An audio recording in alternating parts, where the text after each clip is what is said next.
Assalamualaikum warahmatullahi wabarakatuh. Saya Devina Setiani. Di sini saya akan menjelaskan tentang beriman kepada qada dan qadar.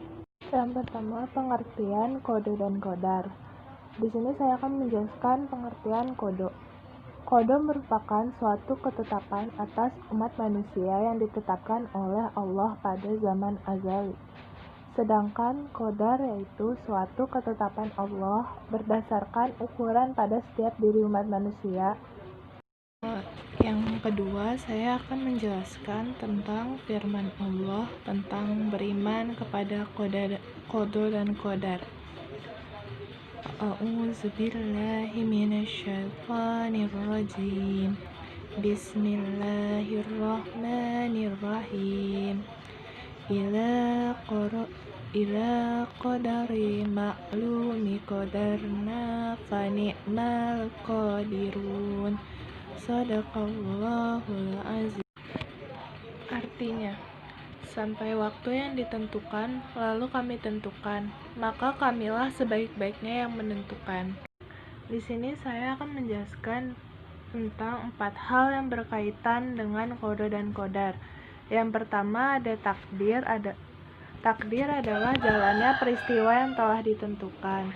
Yang kedua, ikhtiar, usaha untuk memperoleh apa yang dikehendaki. Yang ketiga, doa, permohonan atau permintaan. Dan yang terakhir, tawakal, yaitu berserah diri kepada Allah. Di sini saya akan menjelaskan tentang macam-macam takdir. Takdir yang pertama ada takdir mubram, yaitu ketentuan mutlak dari Allah Subhanahu wa Ta'ala yang pasti berlaku atas setiap diri manusia tanpa bisa dielak. Dan yang kedua ada takdir mu'alaq, yaitu ketentuan Allah yang masih mungkin diubah oleh manusia. Ini saya akan menjelaskan tentang ciri-ciri beriman kepada qada dan qadar. Yang pertama yaitu menerima kenyataan. Yang kedua, giat dan semangat, tidak menyerah. Yang ketiga, mempunyai sikap optimis. Yang keempat, patuh terhadap perintah Allah. Di sini saya akan menjelaskan fungsi iman kepada qada dan qadar.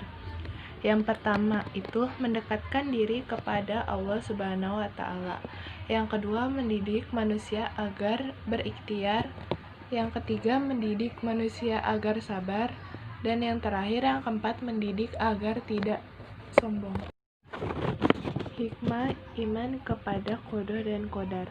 Yang pertama, melatih diri agar lebih bersyukur.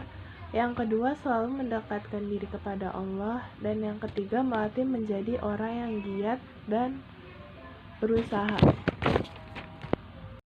Di sini saya akan menjelaskan tentang contoh qada dan qadar. Pertama, contoh qada, yaitu ada Allah menetapkan matahari terbit pada siang hari. Dan yang kedua ada Allah menetapkan laut pasang. Yang ketiga Allah menetapkan kematian seseorang. Yang keempat Allah menetapkan kelahiran seseorang. Dan yang terakhir, kelima, Allah menetapkan tentang jenis kelamin seseorang. Di sini saya akan menjelaskan contoh dari qadar. Qadar memiliki 2 contoh, yaitu ada takdir mubram dan takdir mu'alaq. Takdir mubram itu hampir sama seperti qada, yaitu menetapkan makhluk pasti mati, menetapkan kelahiran, dan menetapkan jenis kelamin. Sedangkan takdir mu'alaq itu yang pertama ada orang bodoh menjadi orang pintar, orang miskin yang menjadi orang kaya sebab berusaha, dan yang terakhir ada bencana alam yang tidak memakan korban karena manusianya telah mempersiapkan. Demikian materi yang saya dapat jelaskan, kurang lebihnya mohon maaf. Wassalamualaikum warahmatullahi wabarakatuh.